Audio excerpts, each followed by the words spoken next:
Dios les bendiga y los guarde. Bienvenidos a este espacio de estudio de la palabra de Dios.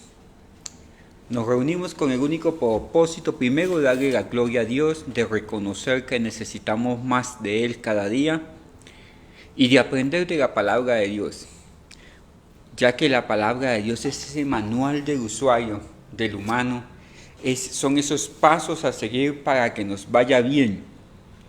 Le invito a, primero que todo, que aparte el tiempo de manera intencional.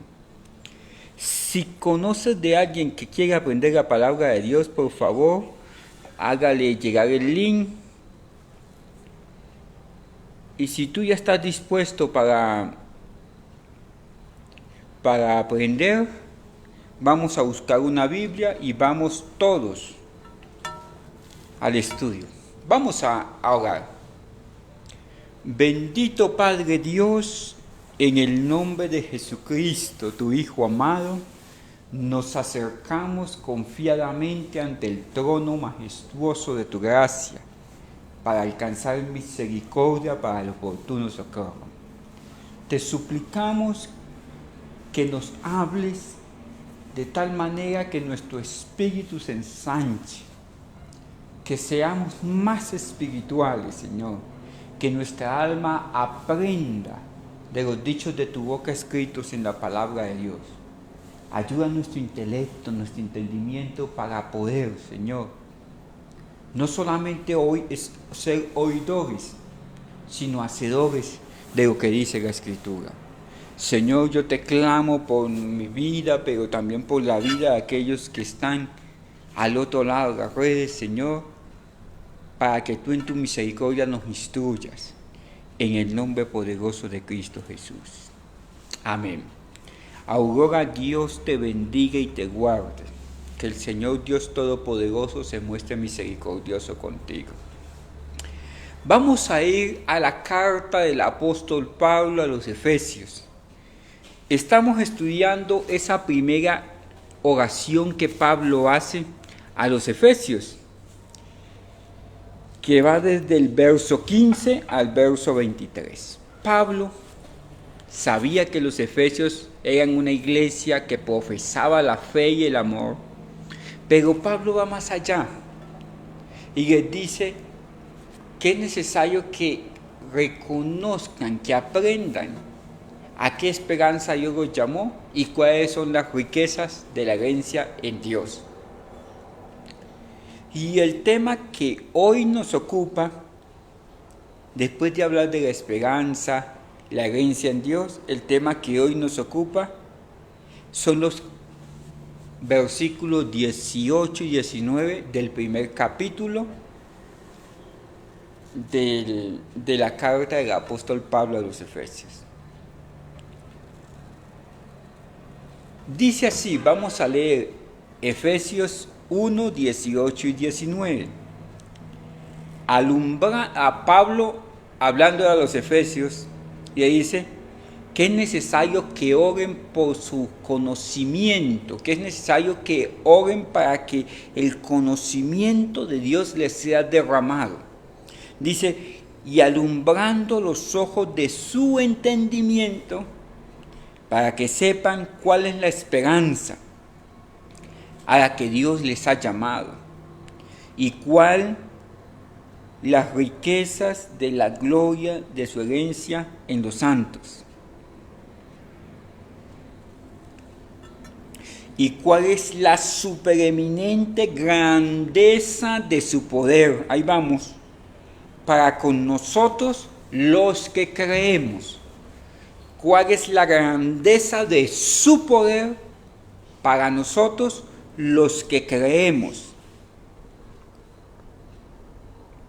Según la operación de sus fuerzas, y la cual operó en Cristo, resucitándole entre los muertos y sentándose a la diestra en los lugares celestiales.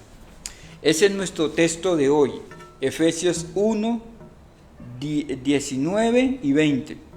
Pablo le dice: es necesario que el Espíritu clámenle al Espíritu Santo por la necesidad de que se les abra el entendimiento. Porque los efesios estaban viviendo en un ritualismo y un adoctrinamiento de religiones, de mezcla de religiones, mezcladas con la política, mezclados con el comercio, mezclados con el paganismo. Y Pablo dice, no, tienen que centrarse en Dios. Y no en lo pasajero de esta vida, sino que coloquen su mirada en la esperanza y la herencia a la cual fueron llamados. Y no solamente les dice, no se queden con una esperanza lejana, sino que comiencen a vivir en el poder de Dios. Y no solamente ese poder que nos pueda afectar a nosotros de manera directa, sino el poder que levantó a Cristo de entre los muertos, el poder de la resurrección. Primero que todo, en el verso 19 dice que oren para que los ojos del entendimiento sean abiertos. Y yendo un poquito más allá, en el verso 19 dice, y para que entiendan cuál es su esperanza, cuál es su verdadera herencia, dice, en el 19 dice, y cuál es su preeminente grandeza del poder de Dios para los que creemos. Creer en Cristo implica fe. Ese creer en Cristo hace que el poder de Dios sea visible, sea audible, sea palpable, se pueda ver. Porque a los que creen, todas las cosas les son posibles. Pero es que Dios es el que obra en nosotros tanto el creer como el hacer. Es Dios. Todas las cosas son posibles por Dios. Nosotros nos corresponde, ¿qué? Creer. Porque al que cree, todo le es posible. El creer hace que el poder de Dios comience a moverse. Dice, ¿y cuál es la supereminente grandeza del poder para nosotros los que creemos? Para nosotros los que creemos. Por el poder de Dios somos creados, somos llamados a la salvación, somos hechos salvos, somos santificados. Y un día la herencia que se nos ha prometido va a ser evidenciada en nuestra vida cuando pasemos a la eternidad. La vida en esta tierra es un ratico, pero la verdadera herencia nos está esperando en la eternidad. Pablo lo lleva al límite de la existencia cuando dicen, mientras vivan creyendo, y creyendo en la operación del poder de Dios. Pero no se distraigan en eso, porque su fin no es esta vida, su fin es la eternidad. Este poder que Pablo le pide al Espíritu Santo que le sea revelado a la iglesia de los Efesios, era un poder para llegar a ser y hacer lo que Dios quería que ellos fueran. Nadie puede ser o hacerlo de Dios si Dios no obra en él, si Dios no muestra su poder en él. Ninguno puede acercarse a Cristo si no es por el poder de Dios que lo atrae, que lo seduce, que lo jala con lazos de amor y lo amarra al propósito de Dios. Es el poder de Dios el que puede obrar, el hacer en los hombres. Con el poder de Dios llegamos a ser y a hacer lo que Dios quiere que seamos y hagamos. Ese poder, ¿de dónde viene? Dice el texto que viene el poder de Dios. Acuérdense ustedes que Pablo le está hablando a una iglesia que se ha permeado con las costumbres del mundo. Y acuérdense que Pablo, cuando escribe la carta a los Efesios, estaba preso en la cárcel de la Mamertía en Roma y tenía una pequeña ventanita, una celosía, de eso ya hablamos al introducirnos a este estudio, donde lo único que podía ver era el Coliseo romano, donde sacrificaban a los cristianos de aquel entonces. Pablo estaba para ser sacrificado y todos los días, mientras vivía en la cárcel, miraba el sacrificio de de sus coterráneos, de sus congéneres, de los que practicaban la misma fe de los cristianos. Sin embargo, Pablo no se turbó en el corazón, porque dijo que era necesario quitar la mirada de las cosas terrenales y colocarla en la verdadera herencia, en los lugares celestiales. Y animaba desde este enfoque a la iglesia de Efesios a que no se distrayera en la vida, sino que colocara la mirada en las cosas más altas, más sublimes, porque de esta vida nadie sale con vida. Les dijo, es necesario que vivan lo que tengan que vivir con la mirada en el galardón, con la mirada en la eternidad, con la mirada en la verdadera esperanza, en la verdadera herencia. ¿Y de dónde Pablo trae ese concepto de lo que llaman los lugares celestiales? De la concepción del cielo como un lugar. Repito eso. Pablo tenía definido el cielo como un lugar de habitación. Porque hay una tendencia del gnosticismo que ha permeado de pronto las iglesias donde dicen que el cielo es un estado mental. No, la Biblia establece que el cielo es un lugar. Mire usted como lo dice ahí mismo en Efesios 1:3, dice así Pablo, reafirmándole a la iglesia que el cielo es un lugar, dice así, Efesios 1:3, dice, bendito sea el Dios y Padre de nuestro Señor Jesucristo, que nos bendijo con toda bendición espiritual en los lugares celestiales. ¿De cuántos lugares en los cielos está hablando? De varios lugares. O sea que el cielo es un lugar que tiene varias dimensiones, varios estadios, varios lugares. Pero es un lugar. Y de allí, de los lugares celestiales, mana la bendición para su pueblo. Por eso están los diseños de los lugares celestiales. Hágase aquí en la tierra como se hace en el cielo. En el lugar del cielo hay un diseño cómo hacer las cosas correctamente. Hay un orden establecido y Cristo pedía que ese orden establecido fuese establecido también en la tierra. ¿De dónde viene ese poder que Pablo ora para que la iglesia lo tenga? De los lugares celestiales. Miren ustedes que Cristo por allí en Juan 14, 1 al 3 dice que Él tenía que irse. Dice, en la casa de mi Padre muchas moradas hay. Si no fuera así, yo se los hubiera dicho. Pero iré y prepararé para ustedes morada. Hablando de esos lugares celestiales. En Efesios 2, 6 y 7, vamos juntos. Mire usted cómo dice la Biblia. Efesios capítulo 2, versos 6 y 7 dice así. Juntamente con Él nos resucitó. Asimismo nos hizo sentar en lugares celestiales con Cristo Jesús. Está hablando que la iglesia está sentada en los lugares celestiales. La iglesia trasladada del reino de las tinieblas al reino de la luz. Y nos hizo sentar en lugares celestiales para mostrar en los siglos venideros las abundantes riquezas de su gracia en su bondad para con nosotros en Cristo Jesús.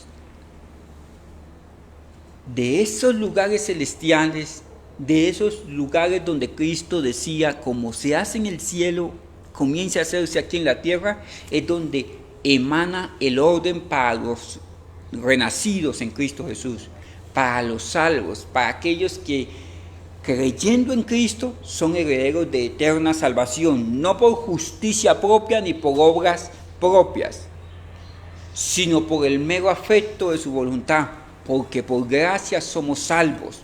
Y esto no es de nosotros, sino que es don de Dios para todo aquel que en Él cree. Una vez creemos, somos trasladados del reino de las tinieblas al reino de su amado Hijo Jesucristo y ministrados desde los lugares celestiales, donde Cristo, según Juan 14, 1 al 3, nos fue a preparar morada eterna para cuando nosotros lleguemos al límite de la existencia aquí en la tierra, moraremos con Él. Porque este lapsus de tiempo en la tierra, medido en la eternidad, es algo micro. Nuestra mayor cantidad de existencia no va a ser en la tierra, va a ser en la eternidad. En Apocalipsis 3, 21, dice que el que venciere podrá morar en esos lugares celestiales. O sea que el cielo no es un estado, como la gente dice. Voy a leer textualmente Apocalipsis 3:21. No, el cielo no es un estado, como ha vendido el gnosticismo desde antes de Cristo, que decía que el infierno es un estado de opresión y que el cielo es un estado de libertad, de pureza, de paz. No, el cielo es un lugar. Apocalipsis 3:21 dice así: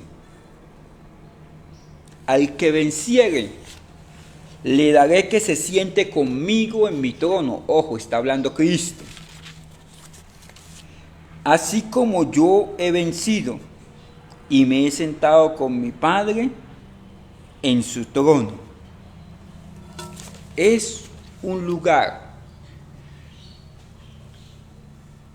¿Por qué tocamos el tema del cielo? Porque aquí en los textos que estamos tratando, Efesios 1, 19 y 20, dice que somos ministrados en lugares celestiales. En el libro de Efesios. Que ese poder que resucitó a Cristo, sentándolo a su diestra en los lugares celestiales. Ese poder lo toma de la tumba, lo resucita, le infunde vida, lo lleva a morar nuevamente en este campo de vida y lo levanta hasta los lugares celestiales. Y ese es el poder que Pablo clama al Espíritu Santo que la iglesia comience a vivir en él. No solamente un poder del día a día, un poder que nos dé novedad de vida, nos transforme a nosotros, nos perfeccione, nos santifique y aún nos lleve hasta los lugares celestiales.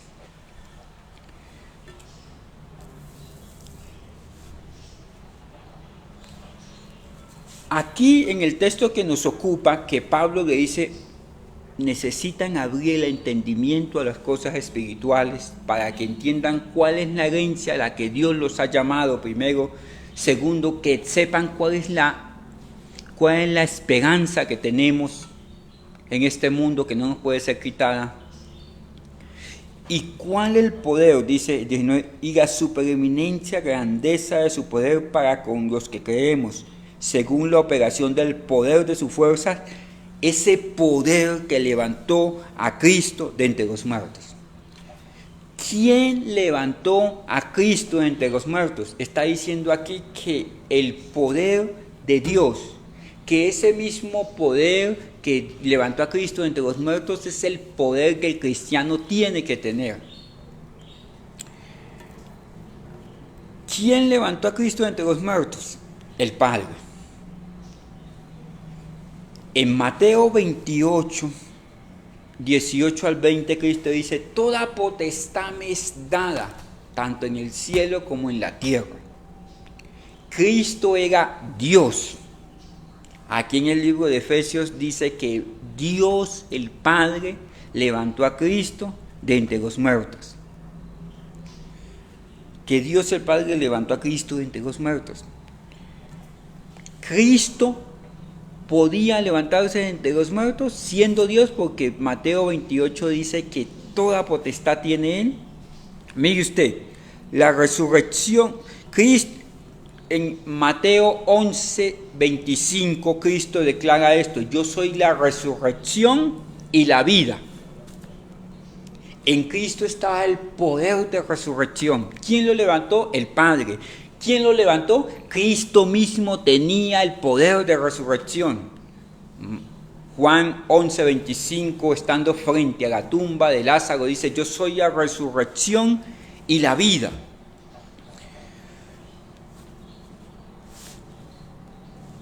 Mire usted lo que dice Juan 10, 17 y 18. Vamos a leer. Juan 10, 17 y 18 dice así: por eso me ama el Padre, porque yo pongo mi vida, no se la quitan. Él dice: yo pongo mi vida para volverla a tomar.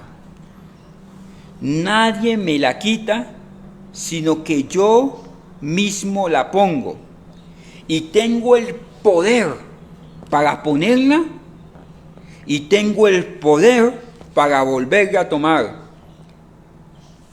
Tiene el poder para entregar su vida y tiene el poder para tomarla. Efesios 1:19 dice que Dios el Padre lo resucitó. En Juan dice que Él es la resurrección y la vida, Cristo. Dice que Él tiene el poder de la resurrección para levantarse de los muertos, como tiene el poder para dar la vida, que no se la pueden quitar. Cristo, por el mero afecto de su amor, puso su vida en expiación por nuestros pecados, por los suyos y por los míos. No fue que lo mataron, fue que fue voluntariamente a la cruz del Calvario a sufrir como malhechor, haciéndose maldición, para que todo aquel que en Él cree no se pierda, mas tenga la vida eterna. Juan 17 y 18 dice que Él tiene el poder para colocar la vida y tiene el poder para volverla a tomar. Juan 11:25 dice: yo soy la resurrección. El poder de resurrección obraba en Cristo. Cristo podía resucitar. Juan 10:18. Cristo tenía el poder para resucitar. Voy a leer nuevamente Juan 10:18. Nadie me la quita, sino que yo mismo la pongo, hablando de la vida. Tengo el poder para poner la vida y tengo el poder para volverla a tomar. ¿Quién levantó a Cristo de los muertos? El Padre, Efesios 1:19. El Hijo tenía el poder de resurrección. Y miren ustedes más adelante cómo dice Romanos 8:11. Vamos a Romanos 8:11.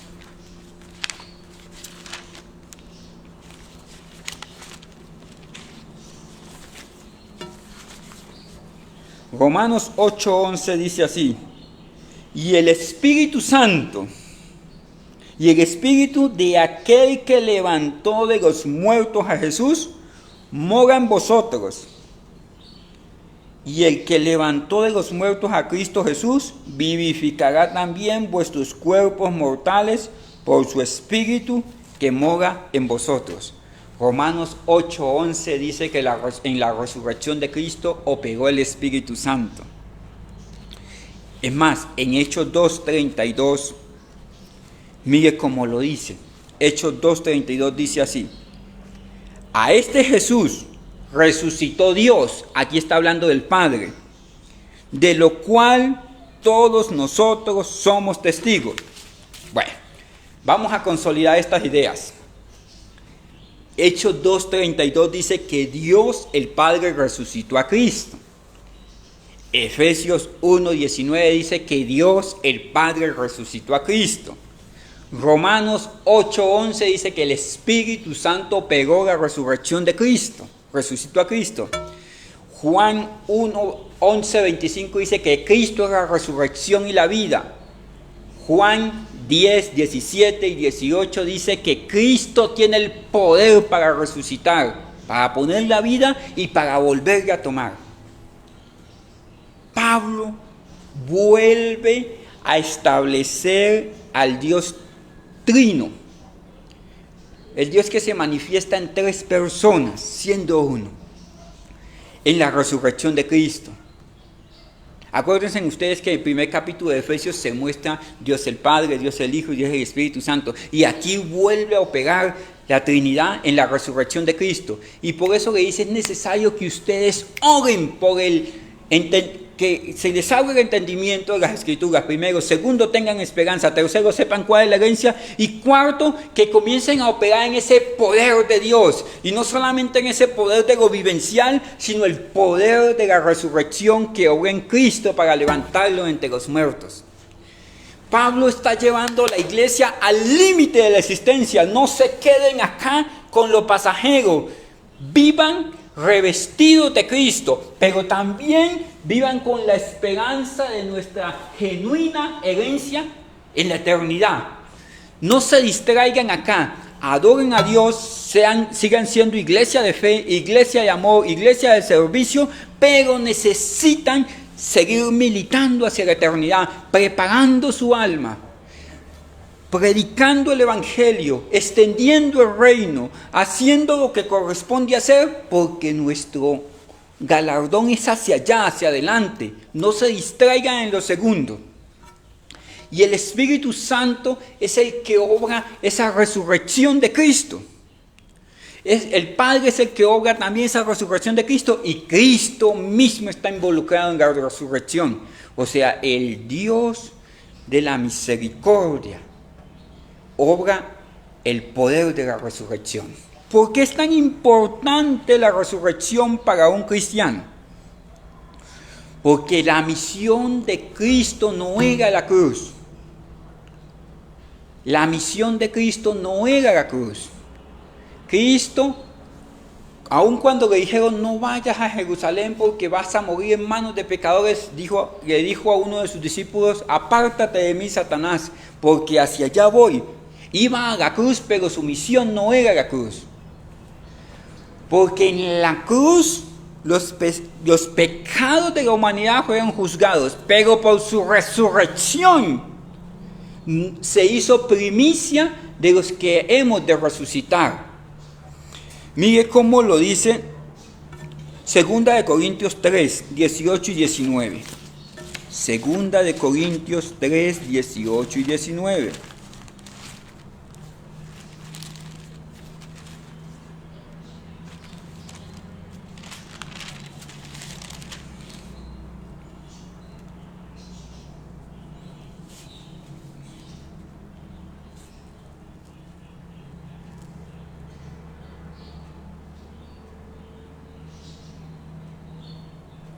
El 18, 2 Corintios 3, 18 dice así: por tanto nosotros todos mirando a cara descubierta, como en un espejo la gloria del Señor, somos transformados de gloria en la misma imagen como por el Espíritu. Primera de Corintios 15, 17. Primera de Corintios, capítulo 15. Verso 17 dice así: y si Cristo no resucitó,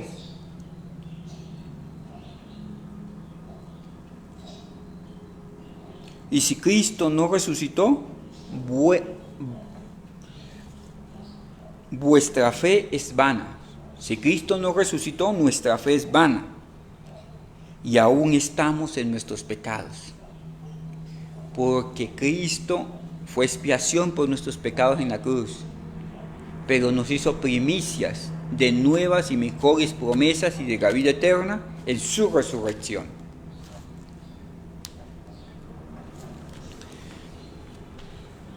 La misión de Cristo no era la cruz, era el paso para abrir la puerta a una vida gloriosa en la eternidad a sus hijos, para que veamos en el poder de la resurrección, en novedad de vida. Estábamos muertos en delitos y pecados, pero Cristo, por el mero afecto de su voluntad, padeció muerte de malhechores por nuestros pecados y resucitó en gloria, para que todos los que crean en Él sigamos viviendo en ese poder de resurrección, en novedad de vida.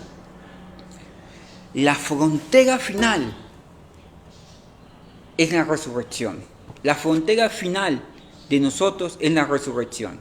Un día los que hayamos quedado seremos transformados a cuerpos gloriosos y nos iremos con Él.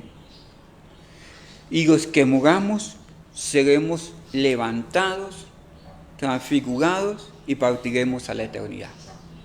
Esa es la frontera final. Y mientras estemos aquí en este camino, porque es un lapsus de tiempo en la vida, nacemos, crecemos y partimos, no somos de este mundo. Nuestra frontera final es la eternidad. Y mientras llegamos a la eternidad, tenemos que conocer más a Dios, para ser más de Dios, para ser más de Dios. ¿En qué sentido? Ser, que el reflejo nuestro, que el reflejo de Cristo Jesús esté en nosotros. Que vayamos creciendo a la estatura del varón perfecto. Como dice Salmo 90:12, que Dios nos enseña a contar nuestros días de tal manera que traigamos al corazón sabiduría. Ese poder de resurrección que operó en Cristo nos va preparando. Nos está llevando de esas victorias en victorias, hasta la victoria final cuando estemos en brazos de nuestro amado. Lo que es una victoria para Dios puede que nosotros no lo califiquemos igual, pero Dios aún en su disciplina se regocija sobre nosotros con cánticos de amor. Miren, mis estimados hermanos, ese poder de la resurrección a los que creemos, dice Efesios 1:18, 1:19 dice, el poder que resucitó a Cristo a los que creen. Dice que se desatan los que creen, que es para los que creemos. Ese es un eje transversal durante toda la Biblia, desde la caída del hombre hasta el Apocalipsis. Miren ustedes que a Abraham Dios le demanda a su hijo Isaac. Y cuando le demanda a su hijo Abraham creía en el poder de la resurrección que había en Dios. ¿Por qué lo digo así? Mire usted cómo lo dice Hebreos 11:17. Dice así, Hebreos 11:17. Por la fe Abraham, los que creemos, acuérdense, por la fe Abraham, cuando fue probado, ofreció a Isaac, el que había recibido las promesas, ofrecía su unigénito, habiéndole dicho en Isaac te será llamada descendencia. Mire esto, pensando que Dios es poderoso para levantar aún de los muertos, de donde en sentido figurado también le volvió a recibir. ¿Abraham creía en el poder de Dios para la resurrección? Sí.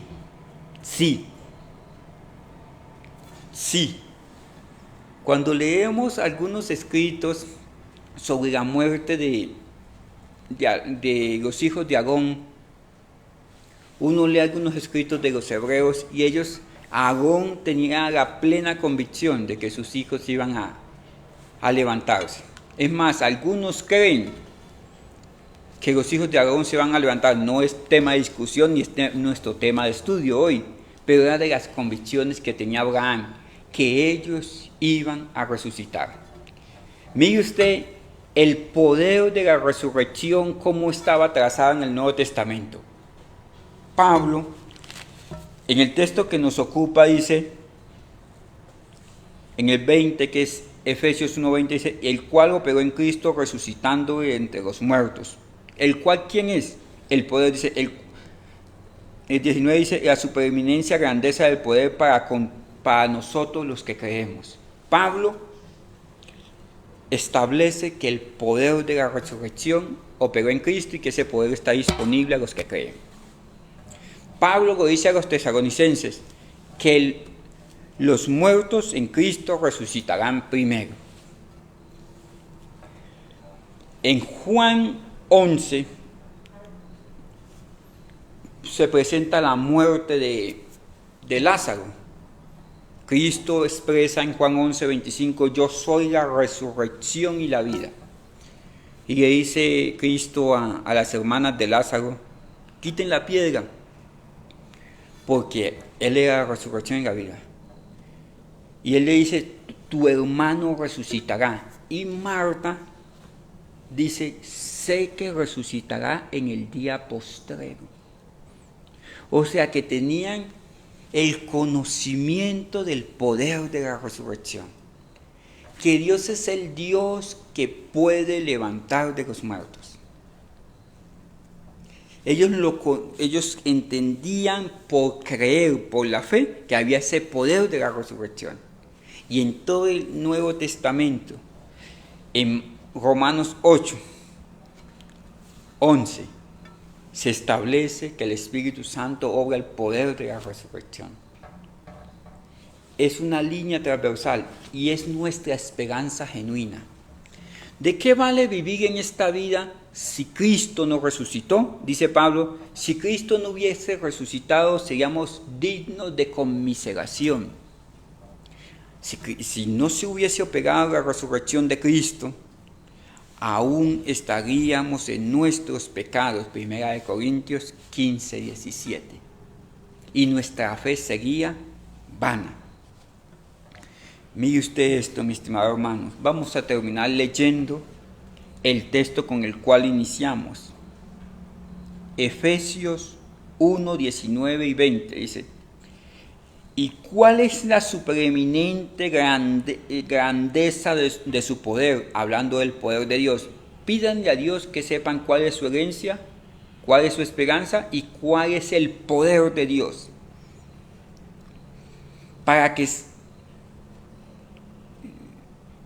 ¿Cuál es la supereminente grandeza del poder, de su poder para con nosotros los que creemos? ¿Cuál es el poder de Dios para conmigo?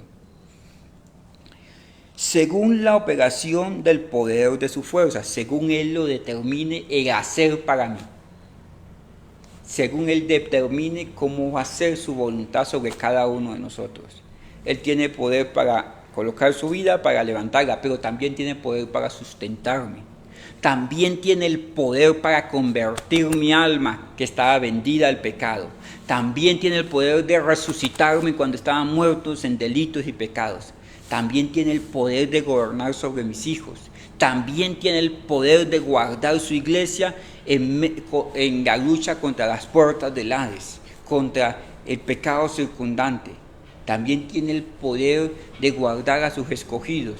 También tiene el poder de preservarnos en esos valles del alma. 20. El poder de su fuerza, la cual operó en Cristo resucitando de los muertos y sentando a su diestra en los lugares celestiales. Pablo le dice, Miguel, no se distraigan en esto. Ya dejen de tomar leche y comiencen a entender cuál es el poder de Dios, cuál es su esperanza y cuál es su herencia. Yo creo que necesitamos crecer. Entender que el poder de Dios no es solamente una manifestación externa de emociones o de sentimientos, sino que el poder de Dios es el ordenador de su voluntad sobre la faz de la tierra. Y que ese poder lo articula todo, lo llena todo, lo predestina todo, lo preestablece todo para el buen efecto de su voluntad, para que todo acontezca conforme sea su voluntad.